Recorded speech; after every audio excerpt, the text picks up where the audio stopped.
There is a moment when silence falls, heavy and complete, and one realizes that the world has never truly been loud, only that the self has never truly listened.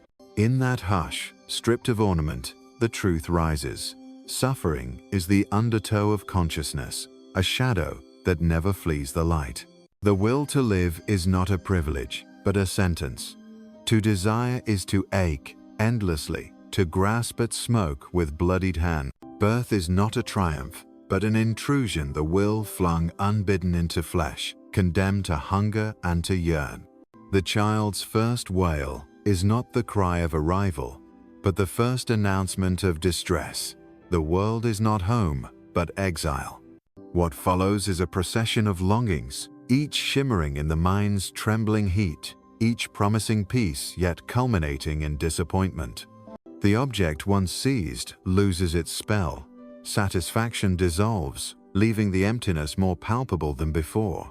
The body ages. Beauty, that cruel mirage, erodes beneath the indifferent sun. What was once vibrant becomes pallid, each day chiseling at the self, returning it to dust. The mind, so quick to invent purpose, grows weary, haunted by memories it cannot silence, and by the relentless certainty that all it accumulates will be devoured by oblivion. There is no legacy, only the slow erasure of name and story. The tomb is the final editor. To live is to cling to illusions, to build fragile castles out of future hopes. But every dream you chase is actually a trap. Each desire, no matter how noble or base, leads inexorably to its own disintegration. Love, wealth, reputation, all are baited hooks, dressed in the colors of fulfillment, yet sharpened by the void that dwells beneath them. What appears as ascent is only another curve in the labyrinth of need. One wanders, not toward liberation, but deeper into entanglement. Civilization sings songs of progress, of self-mastery, of meaning. These are stories woven to distract. From the howl beneath the surface, a hunger that cannot be sated, a loneliness that grows louder the closer one draws to the world. Technology multiplies comfort, but only sharpens the ache. Connection is reduced to transmission, affection to exchange. The promise of wholeness recedes behind glass screens as the spirit quietly starves. Every convenience is another removal from the pulse of reality. Art is born from torment, philosophy from despair. The painter carves anguish into color. The thinker arranges the chaos of the world into systems, as if clarity could annul suffering. Yet, every great work, beneath its beauty, is a testament to loss. The symphony aches with what cannot be spoken, the poem with what cannot be healed. Truth is not comfort, but exposure. The mirror, finally, is more honest than any anthem of hope. The wise do not ascend, but descend beneath the clamor, into the subterranean rivers of their own longing. There, in the cold stone corridors of the self, one glimpses the machinery of will, relentless, blind, indifferent. The I is not sovereign, but a fleeting wave on the surface of an ocean it can neither comprehend nor control. Personality is a mask, hastily constructed to conceal the pulsing need that animates all things. Even in moments of joy, a shadow lingers. The lover feels the future's threat, even in the beloved's arms. The parent, gazing at a sleeping child, knows the world will wound what it cradles. Gratitude is tinctured with dread, memory with regret. The future is a corridor that narrows, and behind every laugh is the certainty of loss. To love is to accept eventual separation. To hope is to invite disappointment. Modernity urges endless striving, prescribing optimism as the only antidote to pain. Become your best self, it chants, as if identity were a tool to be sharpened rather than an accident to be endured. Success is measured by acquisition of things, of experiences, of approval. Yet every threshold crossed is another promise broken. Fulfillment is postponed into infinity. Contentment is always just out of reach, receding as the will advances. The sage, unmoved by this theater, retreats not in bitterness, but in clarity. He knows that to escape suffering is to cease to will, an impossibility for most, a release for the few who see through the veil. Renunciation is not a virtue, but an inevitability for the weary. In the end, the world strips away every attachment, like a patient surgeon peeling away illusion after illusion, until nothing remains but the quiet ache of being. Grief is the most faithful companion. It sits beside each joy, whispering of impermanence. It haunts the edge of every new beginning, for the end is already folded within it. The sorrow of existence is not an anomaly, but its essence. The will seeks novelty, but the world offers only repetition, love and loss, gain and relinquishment, forever turning in the same weary cycle. The escape lies not in new beginnings, but in the acceptance of endings. Religion dreams of transcendence, of another realm where suffering is nullified. Yet the very promise of redemption is itself a snare, another mirage crafted by the will to avoid the terror of nothingness. Heaven is an opiate, hell a threat, both fashioned from the clay of human desperation. True lucidity dawns only when one sees through both reward and punishment, and finds in the silence beyond hope a strange, unsentimental peace. In the city's nocturnal hush, beneath neon and concrete, the soul drifts, searching for meaning in empty gestures. Faces flicker past, anonymous and tired, each carrying the weight of unspoken sorrows. The world pretends at connection, yet every encounter is provisional, every intimacy shadowed by withdrawal. The solitude at the heart of things cannot be abolished. It is the price of consciousness, the signature of all things born to suffer. Time is not a river, but a slow, grinding mill. Each moment is ground to dust as soon as it arrives. Memory hoards fragments, but the hoard is quickly spoiled, corrupted by longing and regret. The past is irretrievable, the future a shadow without substance. The present, so lauded by the peddlers of mindfulness, is a narrow ledge hardly bearable in its rawness. Presence is not peace, but naked exposure. Sickness is the teacher none can refuse.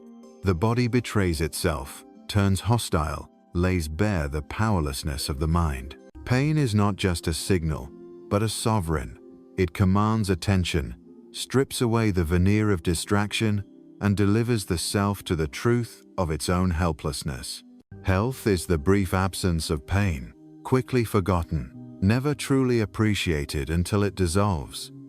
The will clings to life, even as life turns bitter. Death is not the enemy, but the silent fact underpinning all that is. Each breath is a rehearsal for the last, each night a small annihilation. The fear of death is the fear of being nothing, of ceasing to want, to grasp, to hope. Yet beneath this fear lies a quieter dread, the fear that even in death the will persists, that longing is never exhausted, but only transformed. Annihilation is both the horror and the deliverance. History is a mausoleum of failed ambitions. Civilizations rise on the backs of the suffering, their monuments constructed from bones and forgotten prayers. The victors write the story, but the story is always the same. Power purchased by pain, triumph ending in decline, every promise spoiled by its own excess. Progress is a word for change without improvement.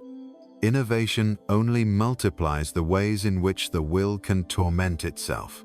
To see clearly is to lose one's taste for drama. Tragedy is not exceptional, but inevitable. Comedy is a brief rebellion, a nervous laughter in the face of the abyss. The world stage is not set for catharsis, but for repetition.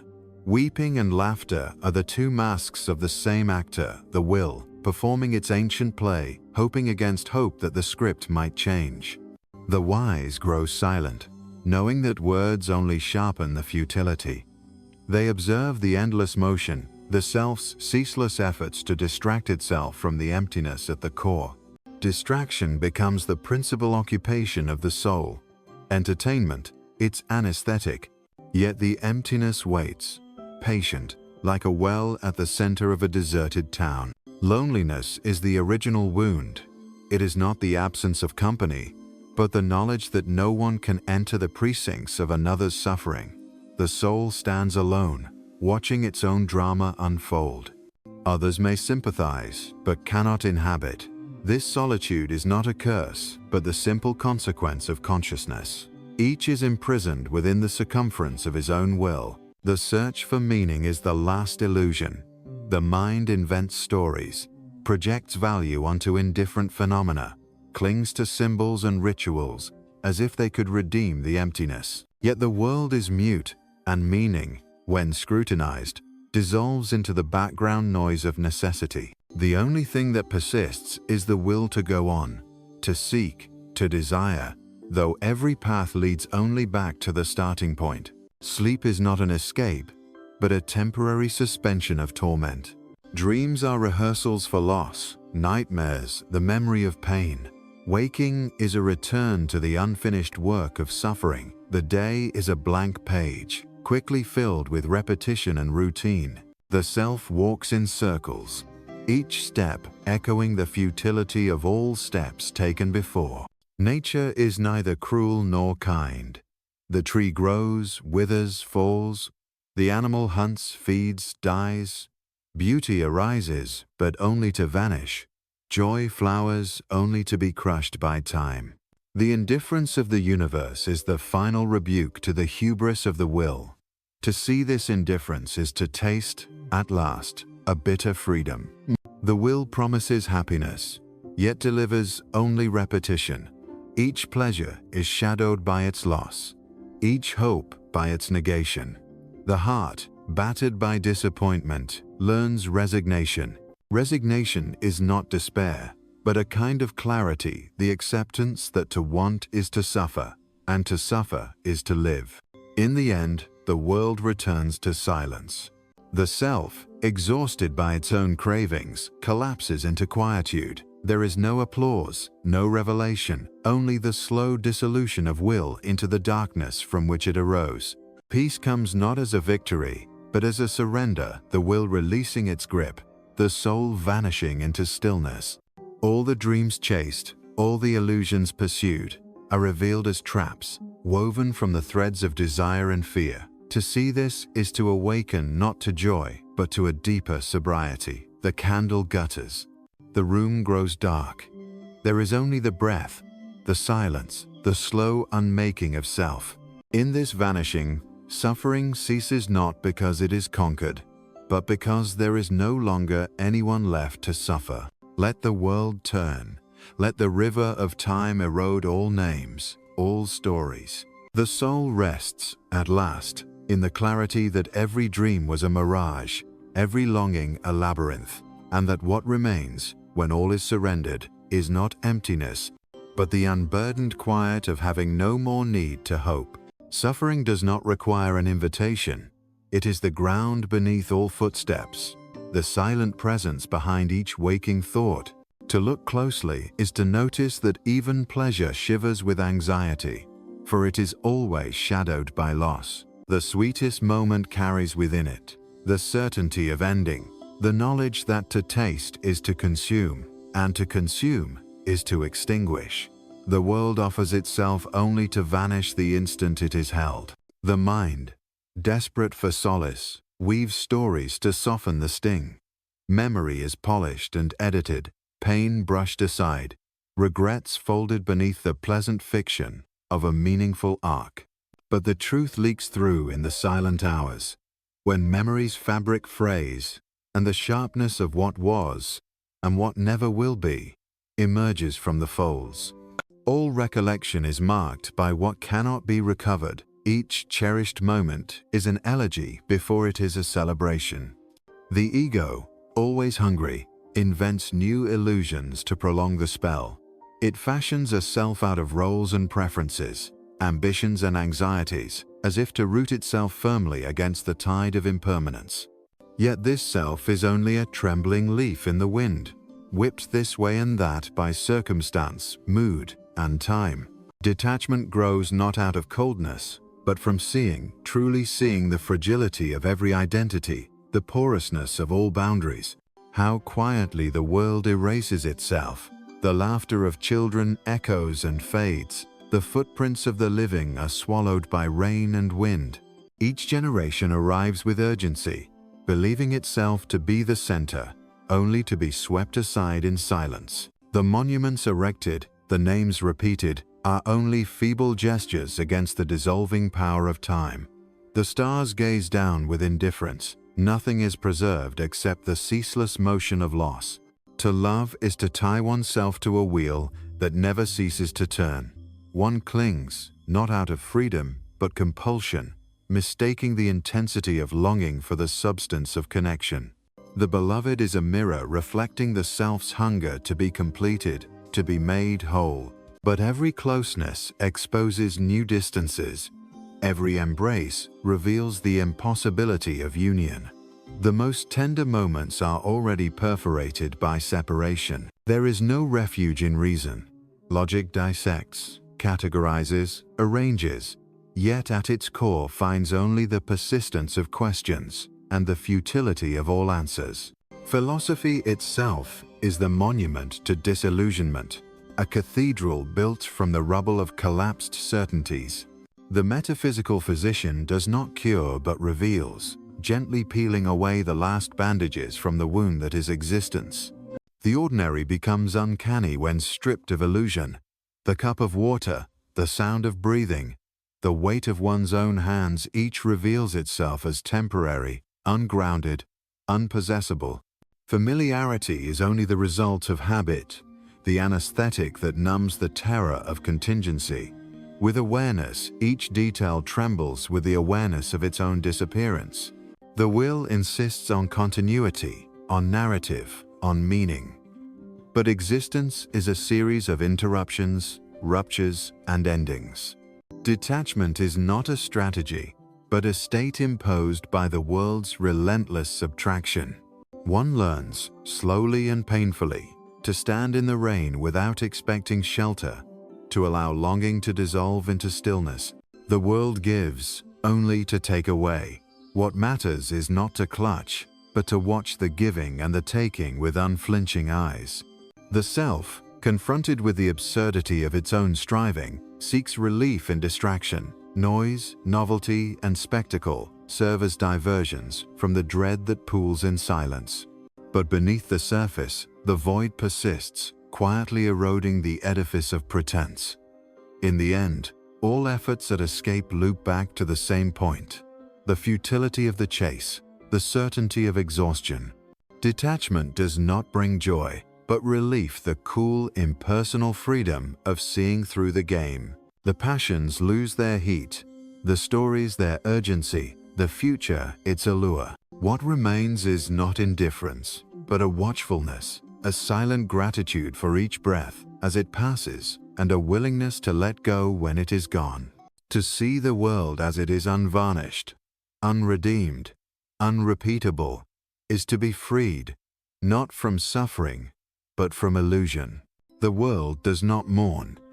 The falling leaf is not grieved by the tree.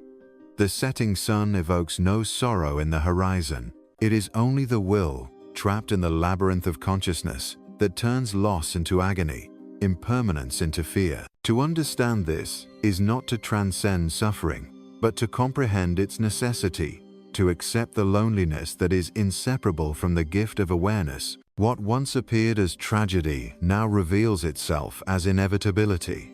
The lover departs, the friend grows distant, the child becomes a stranger.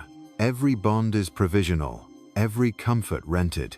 The wise soul does not curse the evanescence of things, but watches as all attachments are quietly severed, one by one, until only the silence remains. In that silence, the will at last grows weary, and the burden of longing is set down, if only for a moment. In this moment, one perceives that the end was present at the beginning, that every joy already contained its undoing, every encounter its farewell. The path to detachment is not a turning away, but a seeing through the slow erosion of the need to possess, the gentle abandonment of hope itself. The peace that follows is not sweetness, but the cool, thin air at the summit of resignation. Thus, the world continues, unchanged, suffering threads through every joy, illusion through every waking thought. Yet in the quiet gaze that surveys this spectacle without expectation, there is a kind of release, a bittersweet unshackling. Nothing is gained, nothing is promised, but the heaviness of longing dissolves, and in its place, the soul encounters only the clarity of what remains, fleeting, fragile, untouched by hope, and finally free from the necessity to endure. There is no end to the cycle, no horizon to which the weary traveler can turn. Each step forward is an echo of the last, each movement an illusion of progress, a fragment of a story that never quite resolves itself. The world is a stage not for drama, but for repetition. Desire once kindled flickers into nothingness and reignites, again and again. Nothing changes, it cannot. All is woven from the same thread of yearning, and that thread is always fraying. The moments that seem to bring joy are but moments of relief from the true burden, the unspoken, unacknowledged hunger of existence. What the heart desires is never fully possessed, for every possession is a temporary hold against the coming emptiness. The beauty of the body is always shadowed by decay, the fullness of the meal always followed by hunger. Desire becomes a cruel charade, performed by the body with a mind that knows better but cannot stop the act. What we call progress is merely the tightening of the noose, disguised in the language of achievement. Technology, culture, civilization, they are the outward manifestations of a deeper sickness, an inability to sit in the stillness of being.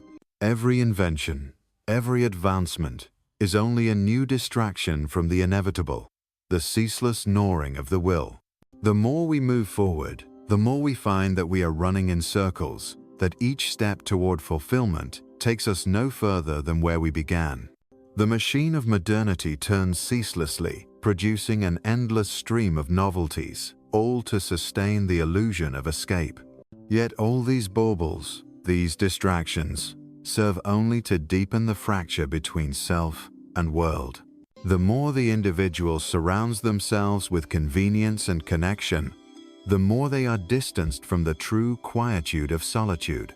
They begin to mistake noise for life, activity for meaning, speed for progress. But the illusion of progress is fragile.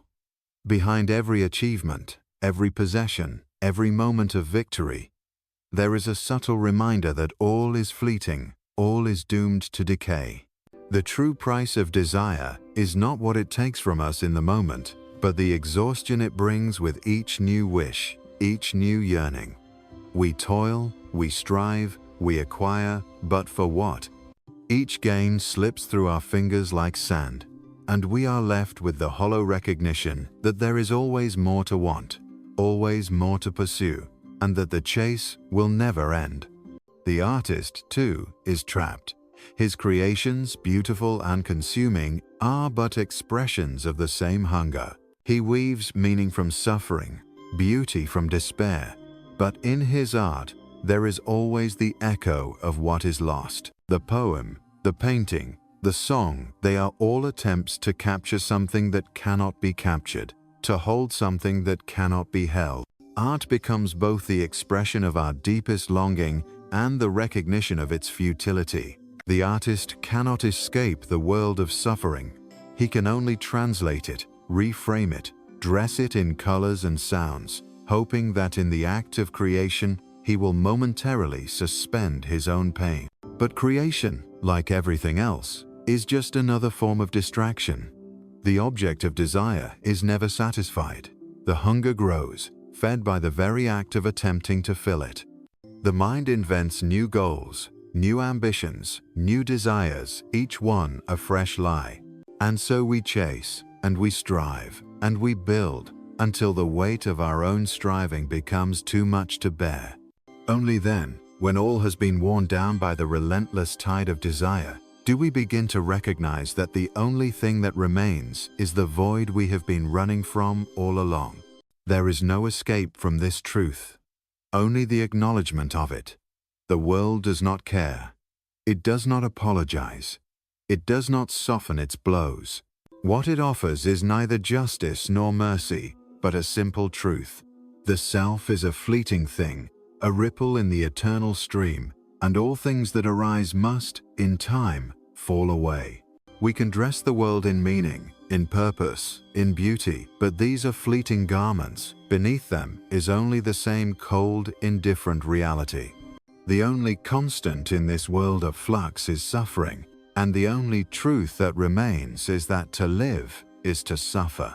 And so, the soul, worn and weary, seeks rest in detachment, not as an escape from life, but as a surrender to it.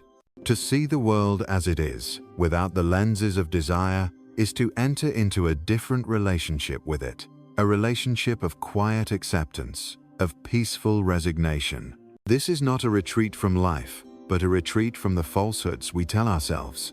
It is not a retreat into darkness, but a step into the light of truth, however harsh it may be. In this acceptance, there is no triumph, no victory over suffering, no conquest of the self.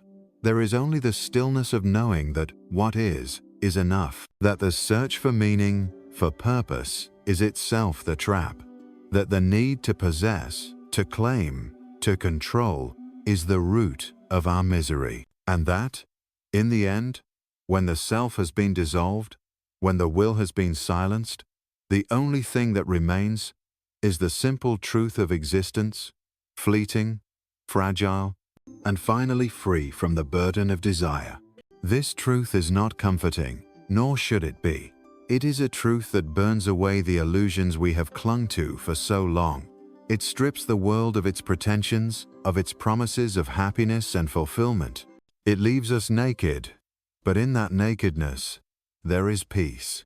A peace not born from hope, but from the understanding that hope itself is the last illusion to be discarded. There is nothing to reach for, nothing to strive toward. There is only what is. And in this, there is freedom not from suffering, but from the need to escape it. Not from death, but from the fear of it. The self dissolves, not in triumph, but in clarity. The burden is not lifted, but set down.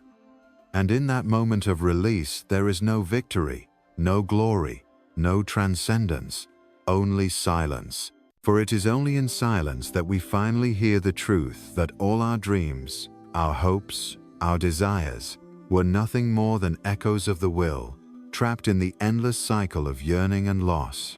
And as the echoes fade, so too does the need to chase, to grasp, to hold on. All that remains is the quiet resignation to what is, and the peace that comes not from having anything, but from no longer needing anything at all.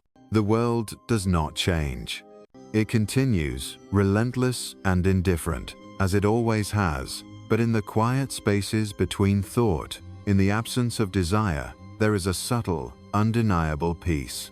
Not because the world has become better, but because the self has finally ceased to struggle. It has ceased to want. And in that ceasing, the world is revealed, as it truly is not a stage for drama, not a battleground for desires, but a vast, indifferent expanse in which each soul flickers for a moment and is gone. And that, perhaps, is enough. Not for the ego, not for the will, but for the quiet heart that has learned, at last, to rest. Night drifts in with slow, unhurried certainty, drawing all forms into shadow and erasing the boundaries so carefully drawn by daylight. The world softens, its sharp angles dissolving in a hush that is neither cruel nor kind. What remains is not absence, but a presence emptied of urgency, a hush that reveals more than it conceals. The soul, stripped of its frantic longing, meets this darkness not as an adversary, but as an old, inevitable companion. Everything is quieter here. The endless calculations of the mind, the anxious parade of memories and schemes, falter and thin. One sees, in the stillness, how every plan was just a net cast over water, how every cherished hope was only a shape in mist. The will, exhausted, yields. What the world denied in pleasure, it grants now in indifference. In this absence of striving, one senses the cool air of resignation, neither bitter nor sweet. The faces of loved ones are distant now, flickering across memory's dark river, unreachable, untouchable, quietly drifting away. There is no struggle to keep them near, no impulse to possess what was always destined to vanish. Love itself becomes a gentle ache, a gratitude for having touched, however briefly, the fleeting beauty that never belonged to anyone. The heart releases its hold, not out of disappointment, but out of the clarity that nothing can be kept. Even pain thins in the waning light. It is not conquered, it is spent. The self ceases to rail against its fate, and instead watches as the tide withdraws, leaving behind the bare stones of existence. No victory is sought, no defeat lamented. What was once unbearable is now simply there, a fact among other facts, weathered smooth by time and attention. There is a strange tenderness in this acceptance, a quiet intimacy with the ache at the center of all things. The world, so loud in its demands, recedes. The images on the wall, the ticking of the clock, the faint sound of wind, these become the true companions, unburdened by meaning or promise. Each moment arrives stripped of anticipation and regret, bare as a single breath in the dark. The rhythm of being slows until all that is left is the silent pulse of existence itself, neither hopeful nor afraid. Nothing calls the self onward now. The horizon does not beckon. The future is not an open field, but a soft, receding edge. The will does not plot, does not hunger. There is only this breath, this quiet room, this final letting go. The soul, once a knot of wanting, unravels gently into the great, indifferent expanse. There is no epiphany, no promised light. The shadows deepen, not as a threat, but as a relief, the world at last allowed to be what it always was. Fleeting, fragile, untouched by our longings. The last illusions melt in the quiet, and with them, the fever of needing to be more than what is. There is no need to forgive, no need to understand. There is only the breath dissolving into silence, the silence dissolving into night. Thus, the flame burns low, not in defeat, but in the stillness of acceptance. Nothing has changed, nothing is saved, and nothing is lost that was ever truly one's own. The world remains indifferent, the cycle endures, but the self, having seen through the spell of desire, surrenders without regret. What remains is the quiet peace of having no more dreams to chase, no more illusions to uphold, and in this relinquishment, the soul becomes what it always was beneath the turmoil. A fleeting shadow across the earth, content to vanish, content to let the night reclaim what never belonged to it. There is nothing left to say. The candle gutters, and the room becomes its own silence. The self dissolves, and with it, the ache of longing. Night holds everything, tender and indifferent, and suffering, at last, finds its rest not in redemption, but in vanishing.